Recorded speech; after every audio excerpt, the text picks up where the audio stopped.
G'day guys. This one is Mixed Media Heaven. I absolutely love this layout. This layout is using loads of different things, different products. This particular piece that I've got here is out of the Art by Marlene. I'm looking for the title of it. I wrote it down. Art by Marlene Collage Papers. Now, you can get different collage papers, and you can get coloured ones, you can get black and white ones, you can get some from Diane Reevely, you can get, what else? Who's the other one? Dina Wakley. Who's the other one? Good Lord. Okay, so if you like to play with, you like the look of mixed media, but maybe you're not super confident, these things are a huge, easy jumping off point. Now, when you watch any of my videos, you will often hear me say, trust the process.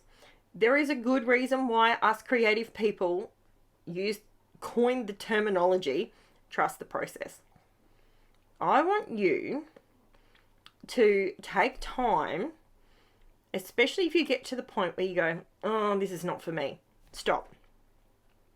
Just stop. Keep watching. This video goes for 14 minutes and 10 seconds. Okay?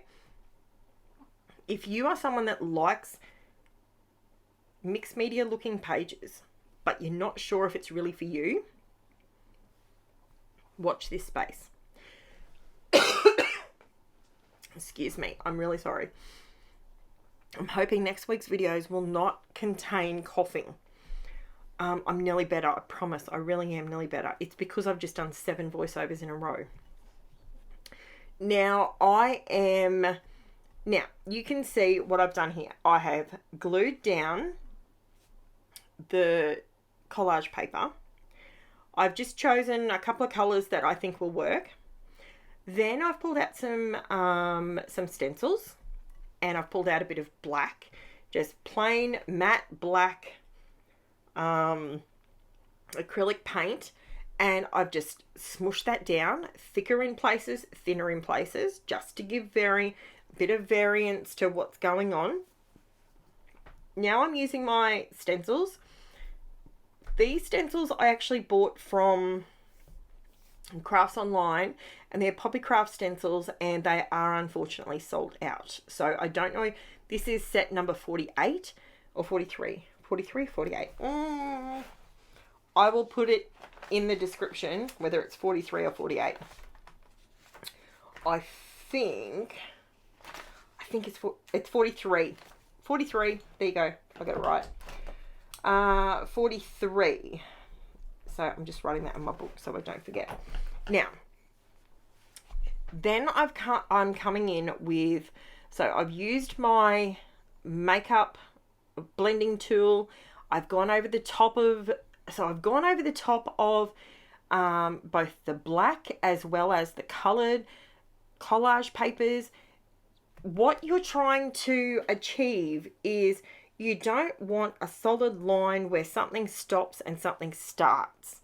Even though I actually cut the rainbow, sort of the blue and the green collage paper, I cut that along the curves. And I don't normally do that. I normally tear my papers when I'm adding them to a background. I usually tear them, but I cut them this time. So you don't really want to have a harsh line where something starts and something finishes. So you always want to go over the top with your mixed media, with your stamping, with your paint, with your all sorts of different things. You're blend things out just a little bit more than you thought you would. So you could see there, that was getting a bit dark and a bit broody. So I brought in a bit more white just to sort of liven it up again. Now, can you see how it's developing like you can't see what the first thing was that went down versus the last thing.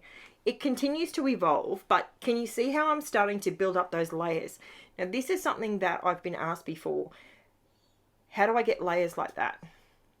Unfortunately, the only answer I have for you is the only way you can get layers is to build layers. You have to build layers up by using different tools. Does it always have to be expensive tools? No, not at all. You can use bottle tops. You can use cheap stamps that you've bought from somewhere. You can make your own stamps. You can grab, a sponge and you can rip chunks out of it and use that with some paint. You can use...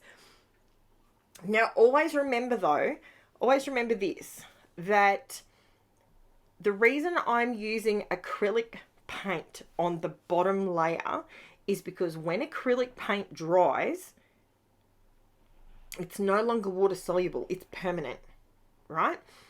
Up until the point that it dries, you can dilute it with liquid or whatever, and you can do all that. But once it dries, it's permanent. So then I can come in, and this is what you're seeing me do now.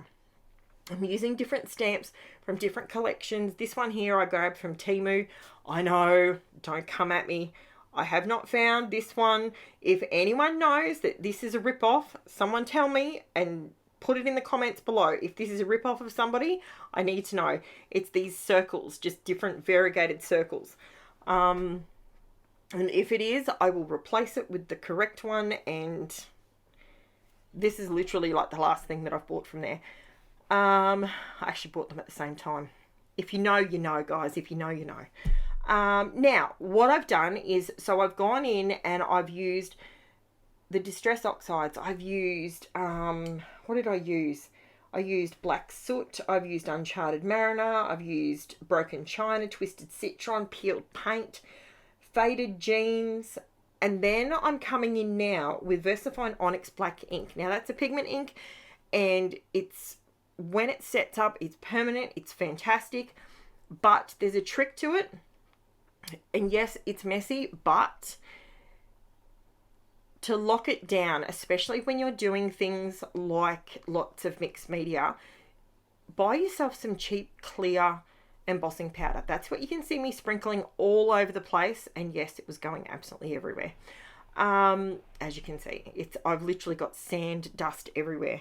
It drives me bonkers. But if you lock it in with some embossing powder, because your pigment ink and your Distress Oxides, they stay wetter longer because they've got that pigment ink in them, you're able to lock it in with the embossing powder. One, you're getting extra bang for buck because you're getting shine and that clear gloss on your page. You're also locking in the text that you've stamped with your Distress Oxide ink. You get a very mixed media look with it. But when it comes to the VersaFine Onyx Black ink, it's jet black, and see how it pops off the background. So that black is working with the black that's tucked behind those rainbows. See how it's coming together and it's working together. Now, the other thing I always say to you guys, when it comes to mixed media, always do more because you're going to cover it up. The hardest way to do mixed media is if you have your photo there and you lift it up and you put a stamp down and you put it back down. If you're trying to do it like that, it is not fun. It is awful, and you're going to get very mixed results because it's so much easier to just go to town, create a nice wide area. Always leave some white space though. See how I've got that white bit at the bottom and the white bit at the top? Your eye needs somewhere to rest on your page. So always make sure that you do that. Now see how I put the muslin over the top of it. I bought mine off Amazon, to be honest with you, but you can get it from Uniquely Creative. So many places have muslin. Or cheesecloth, some people use. Those, it gives you fabric, it gives you a different texture in the background. Now, with the textures that I'm creating in the background with the mixed media, you can see the textures, but I was actually going to put texture paste on there, but I decided no, because I wanted to show you that you can create a lot of it looks like a lot of texture, but there's no texture bulk. So I hope that comes across when you watch this video. Hopefully that you get that. Now, the reason I put all the tape down like that on this layout is because it's a mixed media layout. I didn't put any... This is just Poppy Crafts flat white cardstock. It's 240 GSM. There is no gesso on the back of it. So I do get a little tiny bit of warping, but putting the tape through it and then using the glue to make sure the tape doesn't let go, it helps hold it down when you put it on the backing, oh, what do you call it? Oh, your background, you know, whatever it's called. The border, the black border. Now, this is how I have come to... This is how I get around completely stuffing it up. I could not stamp to save myself. And I ended up buying, I had one stamp platform and it didn't work at all. This particular one is from Lincraft and it works like a dream. And this is how I get... I think this is one of the first times I've actually stamped a full title on my page. This is how I did it.